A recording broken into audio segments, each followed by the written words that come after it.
अस्सलाम वालेकुम, this is chef Jat sports journalist. Thank you sir. Hello सारा पीपल, आज हम लोग बात करेंगे मेरी एक और फेवरेट चीज के बारे में जो कि है क्रिकेट। जी हाँ, मूवीज पे तो हम लोग बात करते ही रहते हैं। मैंने सोचा क्रिकेट पे काफी टाइम से वीडियो नहीं बनाई, तो हियर वी गो। तो अगर आपको क्रिकेट नहीं पसंद तो इस वीडियो को यहीं पे छोड़ दीजिए, बट डोंट वरी, आपके टाइप की वीडियो मैं कल अपलोड कर दूंगा। वेल, तो टाइटल और थंबनेल देखने के बाद आप लोग समझ गए होंगे कि हम लोग बात करने वाले हैं पाकिस्तान क्रिकेट टीम के स्क्वाड की for the upcoming series and world cup. अब मैं कोई एक्सपर्ट नहीं हूँ, तो मैं ये नहीं कहने वाला कि इसका फ्रंट फुट ठीक नहीं, इसका बैक फुट ठीक नहीं, इसकी एल्बो ठीक नहीं। I am just going to put my point of view about this squad in front of you as an individual part of the audience, so everything is gonna be sarcastic, don't take anything seriously. So let's start with the captain of the squad, mister Babar Azam. अब इनकी batting के बारे में बात करना तो बनता नहीं, because he is one of the top batters in the world right now. लेकिन मैं आपको बताता हूँ इनकी इनसिक्योरिटी के बारे में।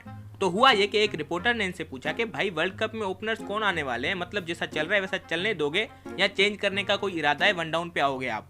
तो इनका जवाब था कि जैसा चल रहा है वैसा चलने देने की कोशिश करेंगे। और क्या कोशिश की है भाई ने, मतलब स्क्वाड ही ऐसा मंगवाया है जिसमें कोई बैकअप ओपनर है ही नहीं। सारी डिबेट ही खत्म कर दी। Unless you want to make Mohammad Hafeez open the batting which would be ridiculous, इस स्क्वाड में कोई तीसरा ओपनर है ही नहीं। आप फखर जमान के बारे में सोच रहे होंगे, लेकिन उसको रिजर्व में रखा गया है। ओरिजिनल स्क्वाड में कोई बैकअप ओपनर नहीं है। तो भाई साहब सही खेल गए हो। अब पहली बार किसी बड़े इवेंट में कैप्टनसी करने वाले हो तो प्लीज हमारी इज्जत बचा लेना यार।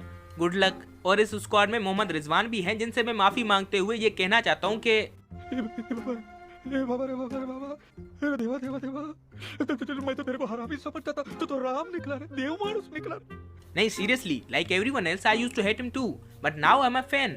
एक्चुअली मुझे तो लगता है कि इस स्क्वाड में इनको वाइस कैप्टन बनना चाहिए था। बस इनकी अब मुझे एक बात अच्छी नहीं लगती कि स्टंप्स के पीछे जब ये विकेट कीपर बन के खड़े होते हैं तो पश्तो में बात करते हैं। यार उर्दू में बात करो ना, पूरा पाकिस्तान सुने। खैबर पख्तूनख्वा की टीम तो नहीं है सिर्फ वो। मतलब नथिंग अगेंस्ट पश्तो, लेकिन अगर वो बातें हमें समझ में आती हैं तो हमें मजा आता है। हाँ, अगर आपको बैट्समैन को गालियां देनी है तो पश्तो में दिया करो, लेकिन अगर बॉलर से बात कर रहे हो तो उस लैंग्वेज में करो जो बाकी फील्डर्स और सुनने वाले को समझ में आए। Otherwise you are going to rock in UAE, I know that. Good luck to you as well. Well, इस स्क्वाड में 3 स्पिनर्स भी रखे गए हैं, इमाद वसीम, शादाब खान और मोहम्मद नवाज। तीनों में से किसी की भी बैटिंग निकाल दो तो उसकी जगह उस्मान कादिर इजीली फिट हो जाएगा। मतलब अगर यूएई की कंडीशन में खेलने के लिए आप स्क्वाड सिलेक्ट कर रहे हो तो आपको कम से कम एक स्पेशलिस्ट स्पिनर तो रखना चाहिए ना स्क्वाड में। और वैसे भी इमाद वसीम के सिवा बाकी दोनों की बैटिंग पे भरोसा करना बेवकूफी होगी। और नवाज बेचारे को तो खुद नहीं समझ में आ रहा होगा कि अचानक इसके ऊपर इतने सिलेक्टर्स मेहरबान कैसे हो गए हैं। मतलब ये पीएसएल का फवाद आलम बन चुका था, हमेशा डिजर्व करता था लेकिन कोई इसको सिलेक्ट ही नहीं करता था। और अचानक से मोहम्मद नवाज को नवाज दिया गया है वर्ल्ड कप स्क्वाड में एक जगह के साथ। वैसे किसी भी फैन को फर्क नहीं पड़ता चाहिए स्क्वाड में रहें कि ना रहें, क्योंकि खेलना तो इन्होंने वैसे भी नहीं है। और हमारे vice captain mister Shadab Khan, जो कि पिछले 1-2 साल से सिर्फ इसलिए पाकिस्तान टीम का हिस्सा हैं क्योंकि ये बहुत अच्छे फील्डर हैं। मतलब अगर इतना ही अच्छा फील्डर है तो इसको फील्डिंग कोच बना दो ना, स्क्वाड में ठूस के टीम पे बर्डन क्यों बढ़ा रहे हो? लेकिन इनके लिए अच्छी बात यह है कि कंडीशंस इनकी फेवर में है, तो शायद अपनी सिलेक्शन को जस्टिफाई कर लेंगे। इस स्क्वाड में प्रोफेसर मोहम्मद हफीज भी हैं, जिनको एज ए बैट्समैन खिलाया जा रहा है। मतलब शादाब और नवाज से तो वो अभी भी अच्छे ऑलराउंडर हैं। अब अगर उन दोनों के नाम के आगे ऑलराउंडर लिखा जा सकता है तो हफीज के सामने तो ऑलराउंडर पावर 10 लिखा जाना चाहिए। वेल ऑब्वियसली इस स्क्वाड में हसन अली और शाहीन शाह अफरीदी भी हैं, जिनके बारे में मैं सिर्फ इतना कहना चाहता हूँ कि दे प्योरली डिजर्व दिस। बस कोई शाहीन शाह अफरीदी को ये बता दे कि भाई ये पीएसएल नहीं है जहाँ पे किसी को आंखें और एटीट्यूड मत दिखाना, वरना ये बहुत बड़ी टीम है। इनका जवाब स्कोर बोर्ड पे लिखा होगा, मुंह से कुछ नहीं बोलेंगे ये।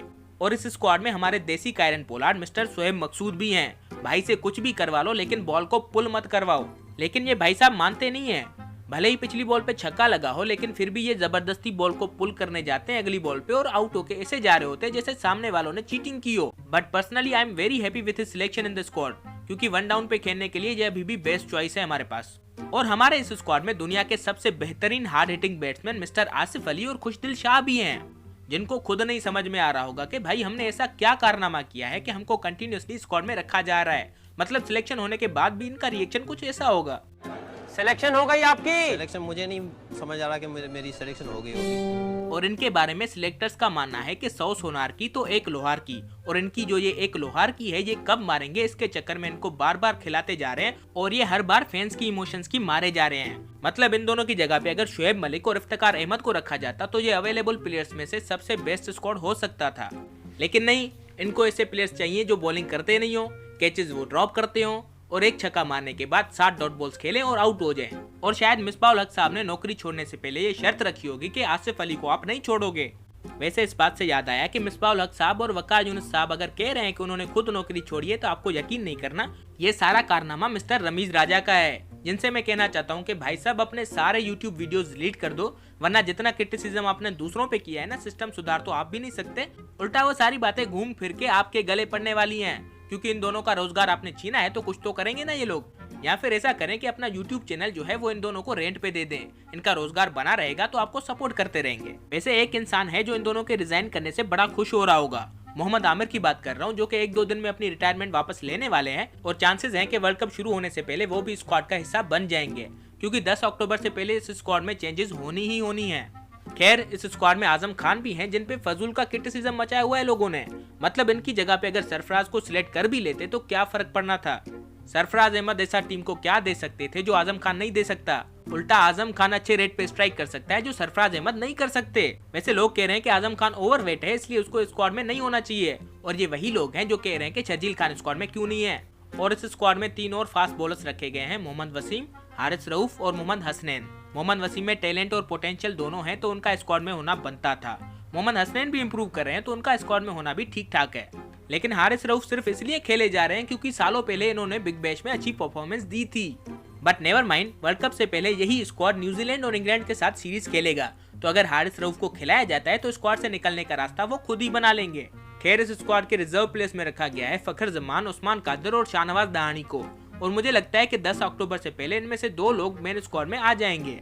तो कुल मिला के बात यह है कि अवेलेबल प्लेयर्स में से ये बेस्ट स्क्वाड हो सकता है अगर 2-3 चेंजेस किए जाएं।